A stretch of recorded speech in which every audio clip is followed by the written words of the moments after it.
नमस्कार बच्चों, मेरा नाम निर्मल कुमार गुप्ता, मेरे साथ हैं सुशीला चौधरी।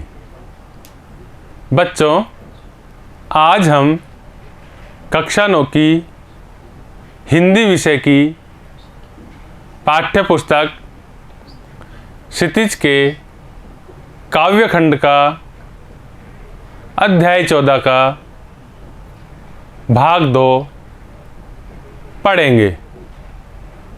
कवि का नाम केदारनाथ अग्रवाल, अध्याय का नाम चंद्रगहना से लौटती बेर। बच्चों, पिछले वीडियो में हमने इस कविता का सार पढ़ा था।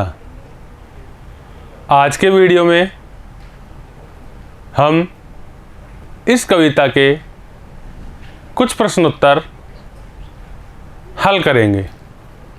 शुरू करें। प्रश्न 1, हटीला विशेषण किसके लिए आया है? बच्चों, यहाँ आपके सामने 4 विकल्प है, जिनमें से एक विकल्प आपको लिखना है। पहला है सरसों, दूसरा अलसी,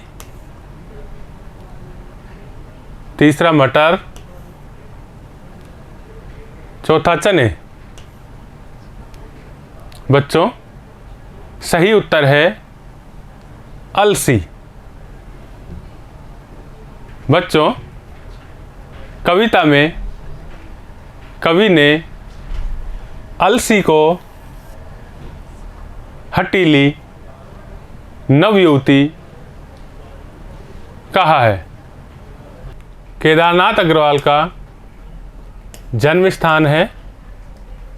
बच्चों, यहाँ आपके सामने 4 विकल्प है, जिनमें से एक सही विकल्प आपको लिखना है।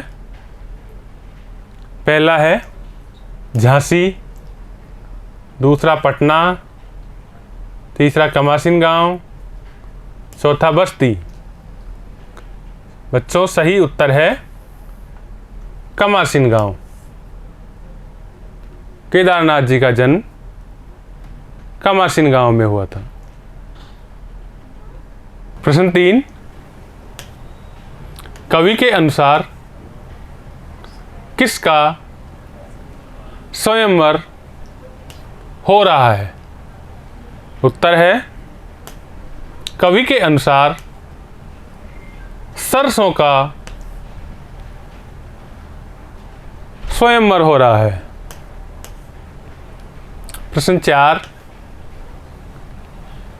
चित्रकूट की पहाड़ियों को अनगढ़ क्यों कहा गया है?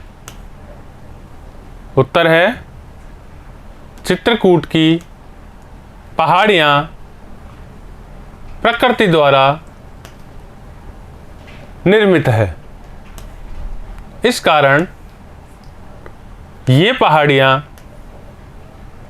ऊंची नीची, उबड़ खाबड़ और अव्यवस्थित है, इसलिए इन्हें अनगढ़ कहा गया है। प्रश्न 5, बांझ भूमि पर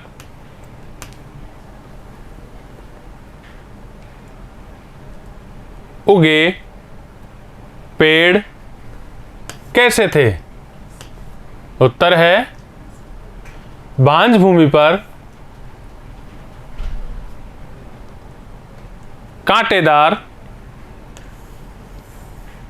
एवं कुरूप पेड़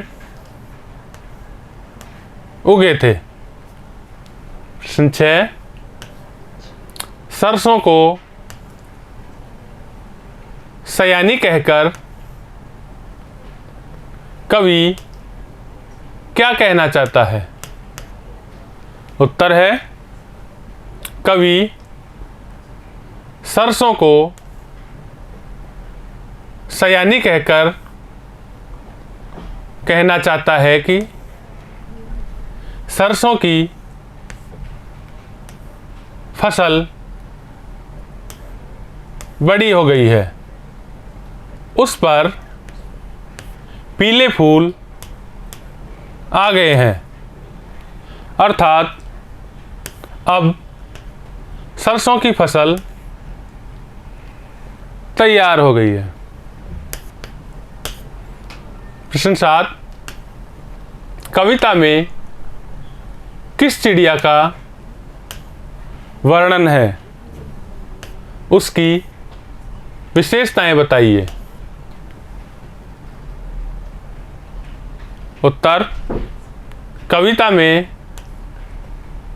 काले माथे वाली चिड़िया का वर्णन है।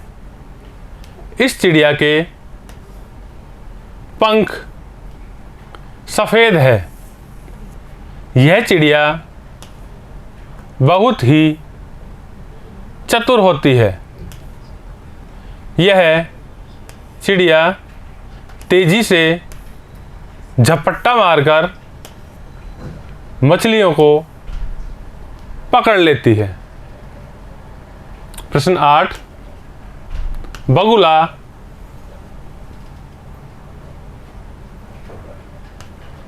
ध्यान लगाए जल में क्यों खड़ा रहता है? उत्तर है बगुला ध्यान लगाए जल में चुपचाप खड़ा रहता है और जैसे ही किसी मछली को आते देखता है तो वह फुर्ती से जल में चोंच डालकर मछली को पकड़ लेता है। प्रश्न 9, कविता के आधार पर हरे चने का सौंदर्य अपने शब्दों में लिखिए। उत्तर है हरे चने का पौधा ठिगना सा होता है। कवि ने उसे ऐसा युवक बताया है जो माथे पर गुलाबी फूलों के गुच्छे को पगड़ी के रूप में धारण करता है और दुल्हे की तरह बन ठन कर खड़ा है। बच्चों, ये थे इस कविता के प्रश्नोत्तर।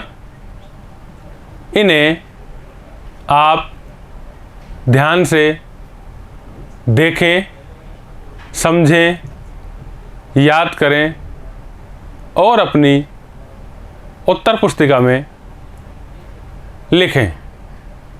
धन्यवाद।